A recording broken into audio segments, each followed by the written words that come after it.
Welcome to the Growth Mindset Podcast with me, Sam Harris, your host. I invite fascinating humans from all walks of life to share their wisdom and unpack their mindsets and formulas for growth. On the show today, we have a short episode featuring another of the favourite parts of my interview with Brian Biro. For the most part, on the show we will be now releasing short episodes covering usually one main topic to improve your mindset game. If you want access to the whole interviews, they will be available for free using my new app, Syncify, where you can of course also engage with me and the episode guests in the app, as it is a social podcast player for fun times.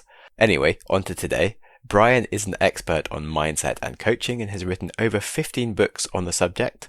My personal favourite is his book on the ROI of kindness. That's the return of investment of kindness, by the way. And in general, this is just a concept I talk about a lot on this show. I genuinely believe that being kind to others is just in your own self-interest for both peace of mind and happiness, but also your success and opportunities. Anyway, in this episode, we talk about kindness and really focusing on how to build successful outcomes for yourself by where you're focusing your energy.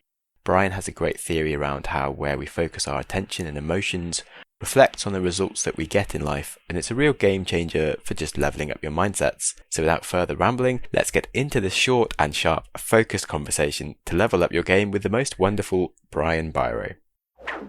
There's a principle that I teach and that's been around in psychology forever that is called the Pygmalion effect.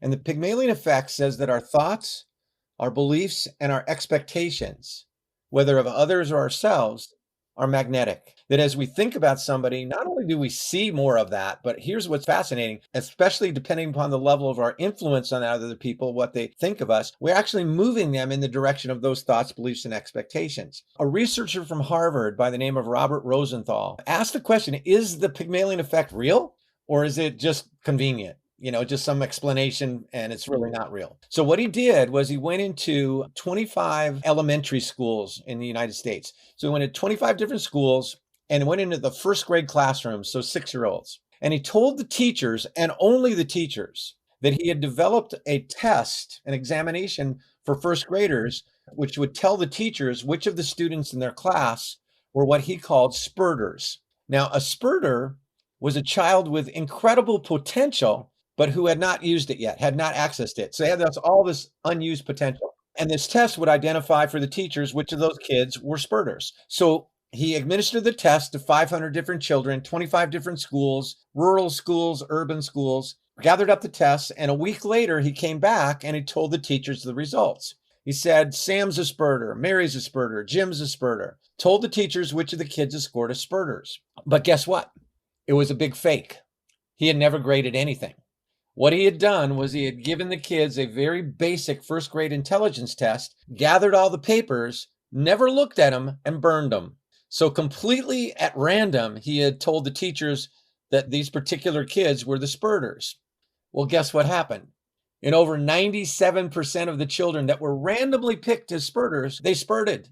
They rose to the top of the class and they stayed there academically through their academic career. This is a long-term study. It was a brilliant study. It proved that our thoughts, beliefs, and expectations are magnetic because who changed? The teachers.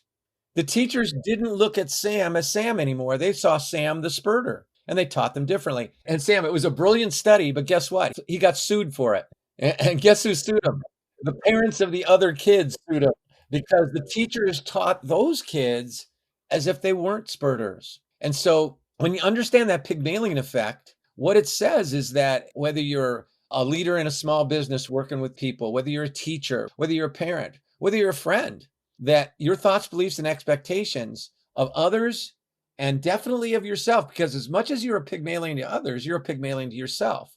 So do you look for your weaknesses constantly, or do you look to develop your strengths? What do you focus on in life? Do you focus more on worrying about what will go wrong or creating what will go right? That Pygmalion effect says that when I work with people and I look at myself, I'm going to look more for those possibilities rather than limits. I'm going to look for the qualities and characteristics that are really outstanding because the more I think about them, the more they'll grow. When I was a U.S. swimming coach, which was my first career, probably the most important thing I had to learn, and give you one really, really fun example. I had one young girl named Allison who I coached for 8 years. And perpetually, she was a butterfly swimmer. And for 8 straight years, Allison had quick speed, but she always seemed to die in the last 25 meters of her races. She would fall apart at the end and kids would pass her. Well, for 8 years, I was a terrible Pygmalion.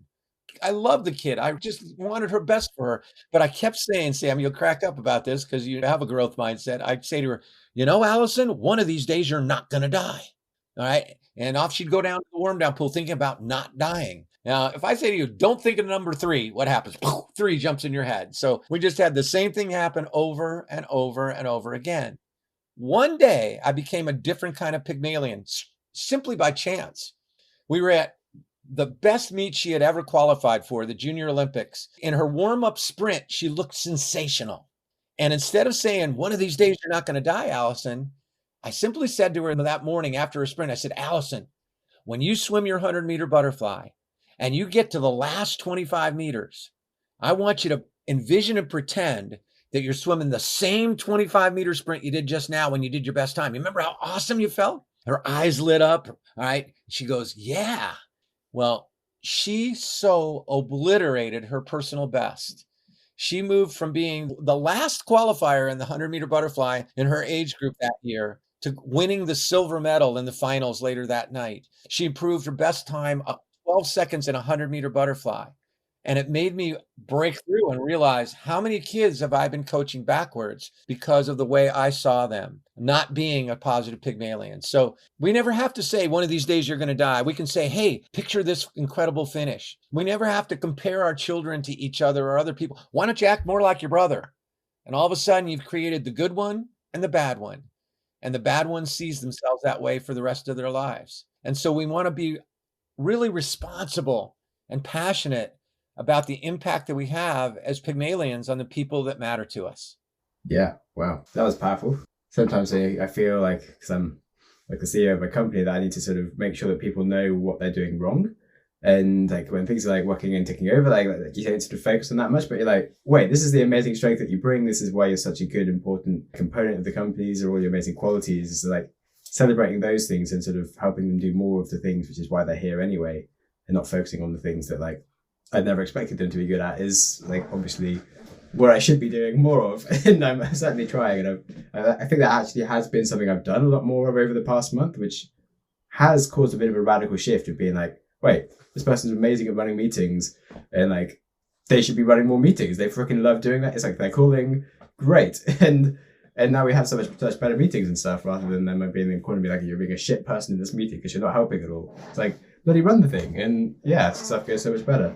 Yeah, it kind of leads into talking about the 3 controllables that are the foundation of breakthrough leadership, because it really leads right into the first one. And that first one is called Shape Your Future. And that's about vision.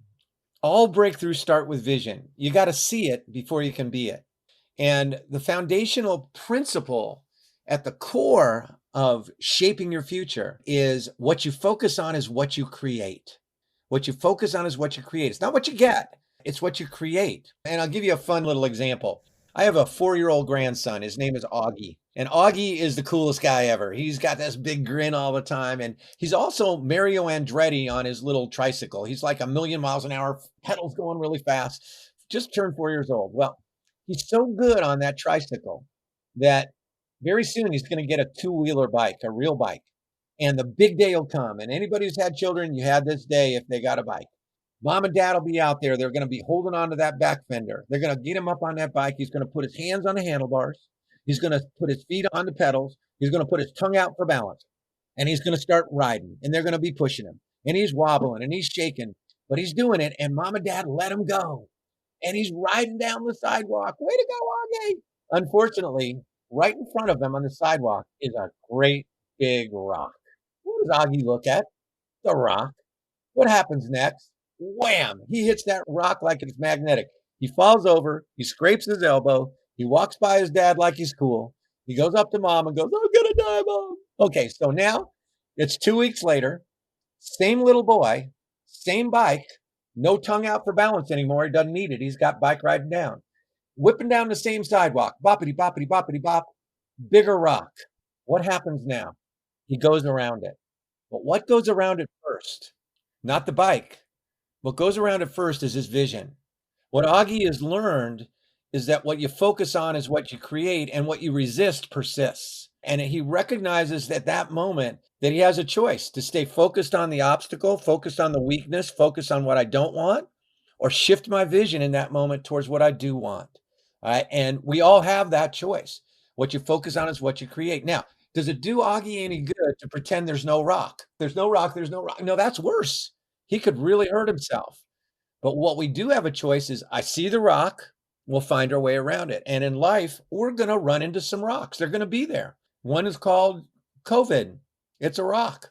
What are we going to do? How are we going to adjust our way to make our way beyond it? Sometimes we make a mistake. We have to look at that mistake. There's the rock, and create a new direction. So the foundation of shaping your future is to embrace this new idea that what you focus on is what you create. And if you feel yourself moving towards the rock, you catch yourself.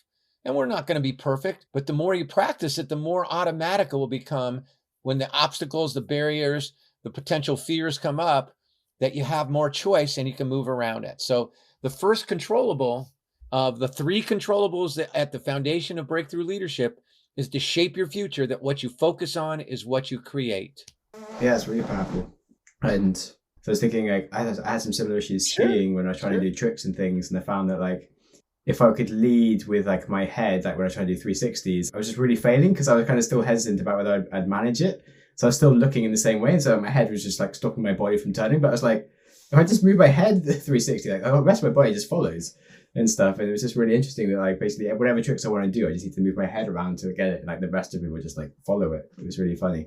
And yeah, I just kind of had that. What a beautiful parallel. And as you know, in X sports or any sports, real top champions, what do they do before a big trick? Or what do they do before a big event? They visualize it. They visualize themselves doing it the best way possible. There was a study done at University of Chicago many years ago, and they had 3 groups. It was all about free throw shooting in basketball. And I think each group was 100 participants. And the first group, for 30 days, practiced shooting 100 free throws a day, actually making the shots. The second group shot no free throws, but visualized making 100 free throws a day. The third group just went about their normal business. All right. Well, guess which group ended up actually 30 days later having the most improvement in their free throw shooting? The visualizers, more than those who actually did the physical practice. And the reason was, you think about it, the visualizers visualized themselves making every free throw, not missing any of them. The actual practitioners could easily do what you just said, turn their head the wrong way, because when they miss, that they start to feel that feeling of missing. All right. And so it shows the power of where we start breakthrough improvement is we got to see ourselves the way we want to be. Focus more on what you want rather than what you don't want, because either way, what you focus on is what you create. Wow. That's crazy. And yeah, it certainly relates to like the last points that you're making around like your thoughts, beliefs, and expectations, and that drives what happens, and you know, what you worry about. What goes wrong, like you're more likely to kind of have the thing go wrong. And if you focus on people's weaknesses, you're kind of more likely to bring out their weaknesses and they can panic about like their weaknesses and things. And certainly I found that was, I've had some people sort of giving me, oh, something really bad at this. And then whenever I'm doing that thing, I'm kind of like panic because I'm in front of everyone. Whereas like, if I wasn't thinking of it in that way, I'd just be like willing to like try and do a better job of it. And like, I think again with like relationships as well, if you go into it thinking the person like not trusting them or thinking maybe they'll cheat or something, you can end up actually kind of causing some of these problems because of after 6 months you're still not trusting this person. The person's like, well, like they're not really feeling very stable in the relationship either. They're more likely to sort of just go and do other things because of they feel that they have that trust from you. It's very strange how we can create these things, and like the visions that you have is what happens. So true. So true. Beautiful examples. Today, I'm pleased to be talking about the sponsor LinkedIn Talent Solutions. Because growing your business takes more than offering a popular product or service. It's essential to have the right people in place to ensure your company operates smoothly and has the potential to expand. LinkedIn Jobs helps you find the best candidates for free, and it's been really useful for me to find an array of people that I wouldn't necessarily be able to access from my own network. And you can get started by posting your job for free to reach LinkedIn's network of 740 million professionals. You can fill out targeted screening questions to get your role in front of the most qualified candidates with the experience, skills, and motivation that you need, and use simple tools to filter and prioritize the top candidates you'd like to interview. So LinkedIn Jobs will help you hire the right person for your role, and your first job post is free. Just visit linkedin.com/growth. Again, that's linkedin.com/growth, GROWTH, to post your first job for free. Terms and conditions do apply. Well, cool. So now we can go on to the second part. The second one is to energize and engage your team. Now, obviously, before you can energize and engage the people around you, you need to energize and engage yourself. And why is energy so important? Why is it so important to your career? Why is it so important to your relationships? Why is it so important to your health? And there's really two key reasons. And again, the foundation is your energy is your choice, even though many people don't think of it that way. Many people think of their energy kind of like they think of the weather. It's like, sure hope the weather's great for our family outing. And sometimes we kind of think about our energy that way. I hope I have enough energy to make it through this crazy day. Hope I have enough energy to get through this ridiculously busy week. But our energy is a choice, and that's a controllable. And the reason it's so important, two reasons. First reason is all about what I call the WOO, which is called the woo, which incidentally, really fun to say. The woo. The woo is the window of opportunity. The woo is the window of opportunity, which is, I want to suggest, is every precious moment. And what I mean by that is, you never know if the next person you'll meet today, if that person might become a lifelong friend, as you didn't know it when you met your lifelong friend. You never know if the next time you talk to your flatmate, your teammate, your boyfriend, your girlfriend, your spouse, your customer, if the next thing you say in the next conversation may be so on target for what they didn't see with their own eyes, but you saw it, and then you said it. And when you said it, you seized that window of opportunity, that woo. And because of something you said, somebody's life got better. You never know. And so the first reason why energy is so crucial is energy puts you in a position to seize more woos. Have you ever noticed when you have energy, how much more alert you are to possibility? When you have energy, adversity doesn't seem quite as adverse. So the first reason why energy is so important is it puts you in that position to be available, alert to those windows of opportunity that are almost always around us. The second reason why energy is so important, and this is probably the most important reason, to your children, no matter their age, no matter how long as you draw breath, to your boss, to your customers, to your teammates, to anyone who you really care about having a relationship with, your energy is your example. People won't remember that much of what you say, no matter how well you say it, and they'll never forget your energy. They get your energy before you've opened your mouth. They get your energy after you've closed your mouth. They get your energy over the phone. They haven't even seen your face. They get your energy the way they send emails. To me, email stands for energy mail, not electronic mail. So to everyone we touch, our energy is our example. So I like to help people go on what I call an ETP to begin to seize the woo and choose a different level of energy. And ETP, Sam, is an energy transformation program. It's a way to work on your energy in a practical, not hugely time-consuming way to elevate your consistent energy. And it's real simple. It starts with a 10-point energy scale. You need a context to work on your energy. So on a 10-point energy scale, 1 is comatose. 10 is a child on Christmas morning. 10 is the way you feel when you just nailed that ski jump that you really have been working on and you just landed it. It was like better than you could have dreamed of. So now that we've created the context of the 10-point energy scale in order to work in our energy transformation program on elevating our energy, here's a $1 trillion question. When you think about that 10-point energy scale from 1 to 10, where are you living your life? Whoa, that's a great question. Are you living at level 6, level 7? Wherever you're living, unless your answer was 99.6 on the 10-point scale, then the next question is, how can I change that? How can I improve that? How can I raise that number? Because when I ask the question, where are you living on the 10-point scale? Suppose you thought, I've been living at a 7. What is that 7? In actual terms, that 7 is nothing more than an energy habit.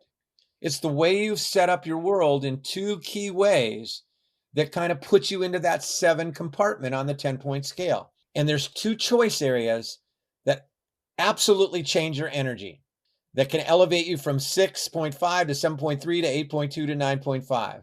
The first is to change the way you move.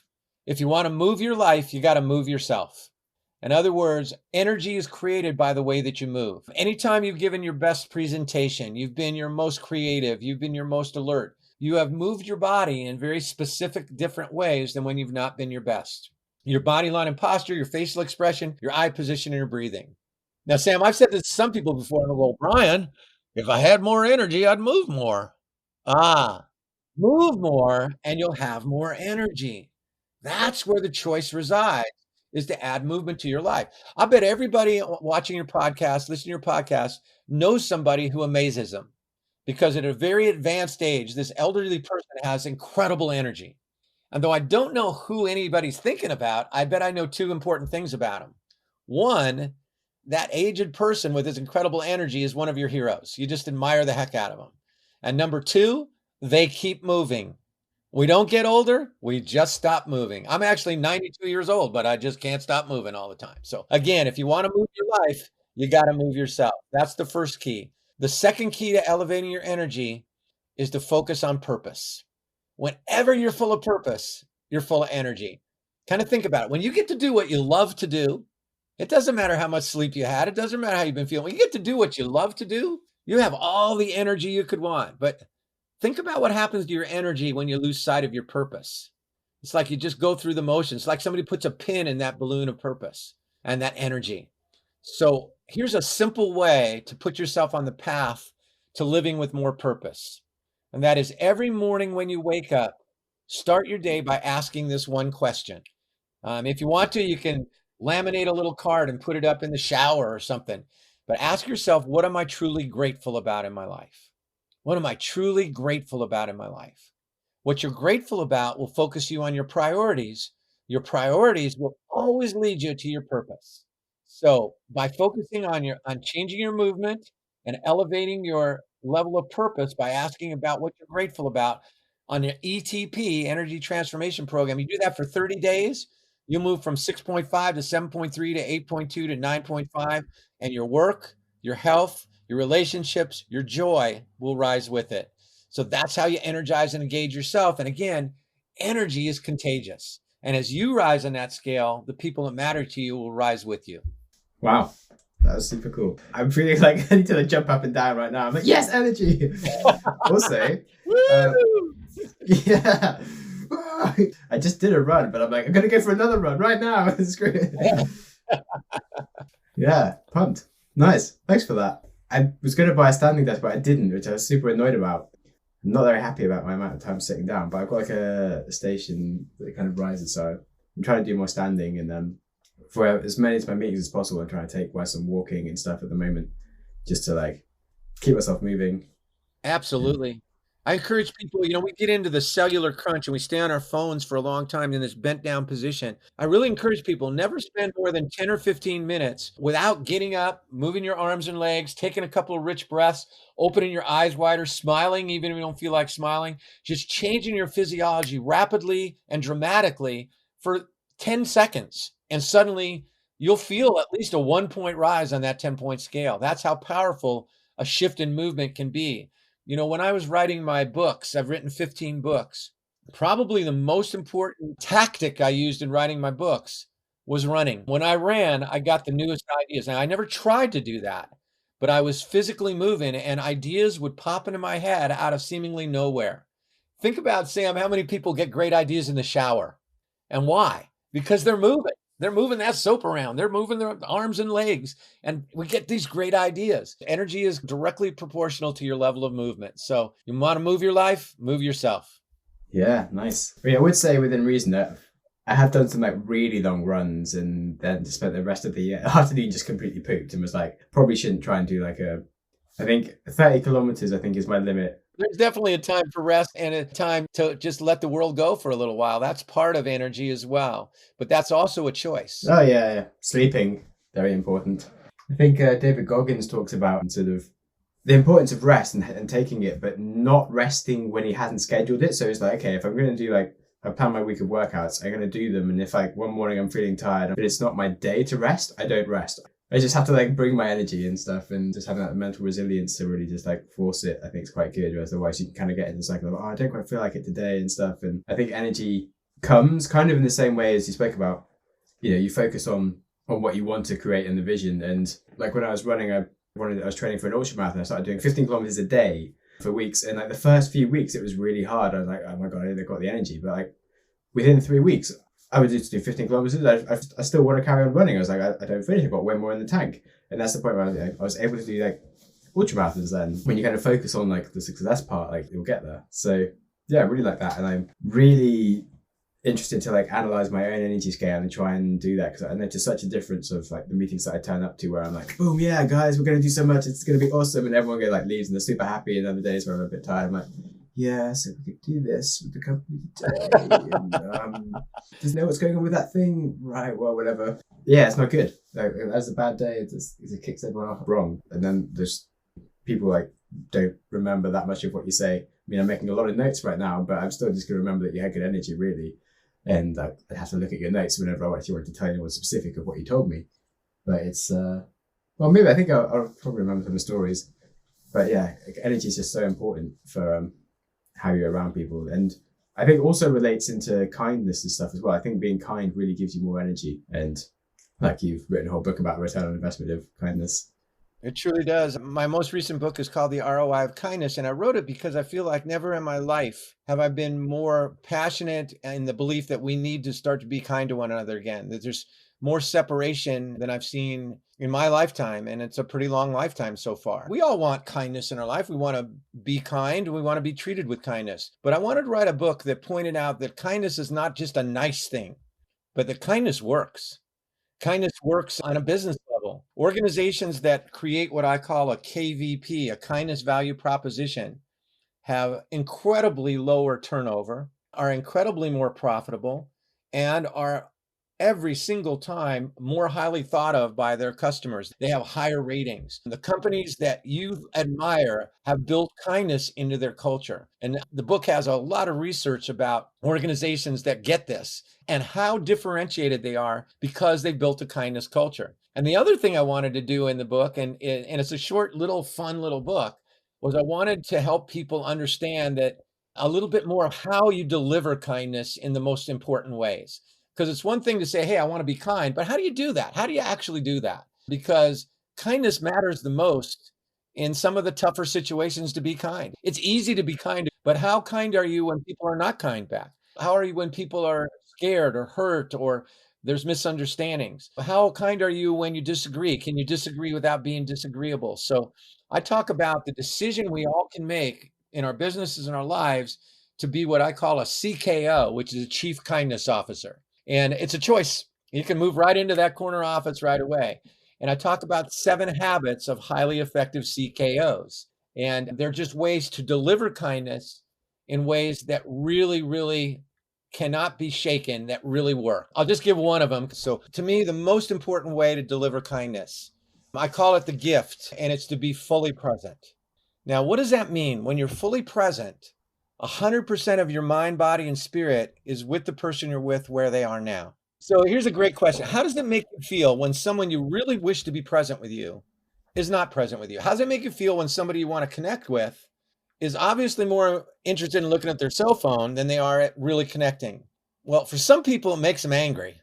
For others, it just makes them sad.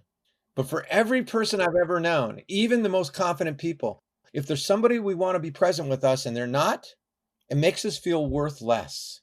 It makes us feel insignificant and unimportant. It's the ultimate unkindness. Because I believe that our role as breakthrough leaders, what the whole thing is about, our job is to help people know they're important.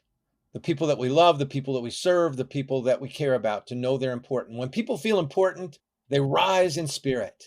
And when people feel unimportant, insignificant, they fall away, they want to leave, they give up, they become lost. And so the ultimate and foundational way to help people know they're important is that gift, simply being fully present. And I want to give you one really powerful example because it doesn't do any good to have this idea in your head. It's got to be in your heart. The greatest gift of my life was given to me by 2 of my greatest teachers, my daughters, Kelsey and Jenna, when they were 8 and 3 years old. And when they were 8 and 3, I had been teaching this stuff for a long time, but there's a big difference between knowing what to do and doing what you know. And I was at a point in my life, we had actually moved from a big city to a little town so that I would be a more fully present dad. That when I wasn't on the road, and I was on the road a ton, that I would be there to get my daughters ready for school. I'd be there after school to help them with their homework, take them to dance practice. I'd be there for family dinners, and I'd be there to tuck them in at night. I knew what to do, but I wasn't doing what I know because I was so caught up in my own stuff that I wasn't present for them. Well, one night, my two daughters, I should have been tucking them in and giving them a cuddle and telling them how much I love them, reading them a story. Instead, I was in my office about to pick up my phone to go through voicemails. And I felt my daughters behind me. I didn't hear them, but I felt them. And I turned and there they were. And they ran to me. And my youngest, Jenna, was 3. She crawled up in my lap, got under my arm, kind of like a golden retriever saying, pet me, pet me. Carol and my daughter, Kelsey, came up, put her arms around me. And they looked at me. And I go, girls, what are you doing? I love you so much. And they said, Daddy, can we ask you something before we go to sleep tonight? And I said, sure, you can ask me anything. And Sam, they grabbed my heart and they shook it. And they changed my whole focus in life. And they said, Daddy, we just want to know, do you love your phone more than you love us? Oh, I felt the blade go in deep. You know, Emerson said, what you do screams so loudly, I can't hear a word you're saying. And I was living my life as if my phone was a higher priority than my daughters. Well, I will tell you, I tucked them in that night, and I never missed another night when I was home after that. The next morning, I got them up, I got them ready for school, I brought them to school, and I never missed another morning after that. That day, I changed the whole direction of my scheduling for what I do in life. From that day forward, I would never do more than 7 events a month, no matter what you pay me. And so I would be home at least half the month. And I thought I was doing it for them, Sam. Do you know that every dimension of our lives improved with the decision to be more fully present? Because here's the truth. You don't get less done being present, you get more done. Because you're fully there in your relationships, fully there in your tasks, fully there in your purpose. And so if there's one thing I would wish to offer to your audience more than anything else, it's to really, really get clear about what it says to everyone around you when you're fully present for them. And a simple way to start, inch by inch, anything's a cinch. So pick out one person in your life who for the next 30 days, as a part of your energy transformation program, you commit to be more fully present with. Now, it doesn't mean you have to spend more time with them. You may actually have less time. But when you're with them, shut off the telephone, shut off the television, ask instead of tell, and then actually listen before you formulate what your response will be. And you do that for a few days with that one person, they're going to look at you different. They're going, you've been working out? You are looking good. And as you become present with that one, it'll go to the next, till it becomes your present habit. So I love to end that focus with this idea, which says the past is history, the future a mystery, the gift is now. That's why we call it the present.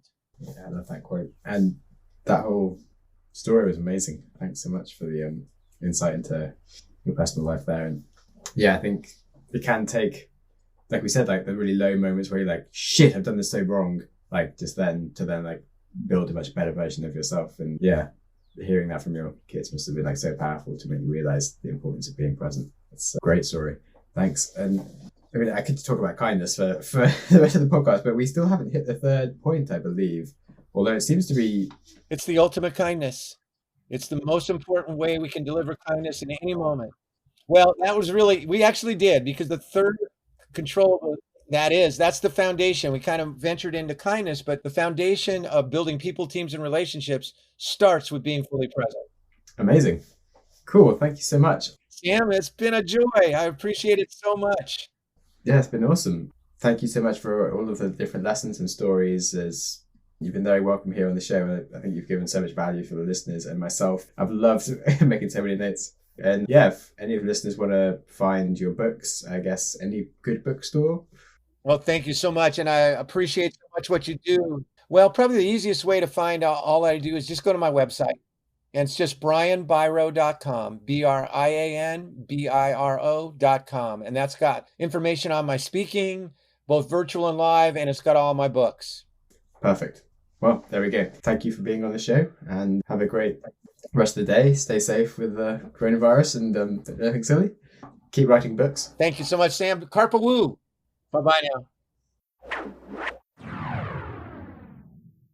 Congratulations on listening to a whole episode of the Growth Mindset podcast.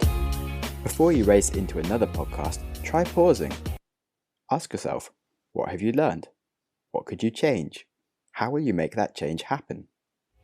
Did you press pause? Knowledge is useless without action. What did you learn? What should you change? And how will you make that change happen? You can tell us what you learnt by contacting us through the website, growthmindsetpodcast.com, and feel free to connect with us or our guests, or just peruse the show notes. Our Instagram is @growthmindsetpodcast, or follow me @samjamsnaps for a daily reminder to stop using Instagram. If you enjoy random acts of kindness and want to support the show, you can support us on Patreon or leave us a review on iTunes, and you'll make me very happy. And with that, keep learning and keep growing.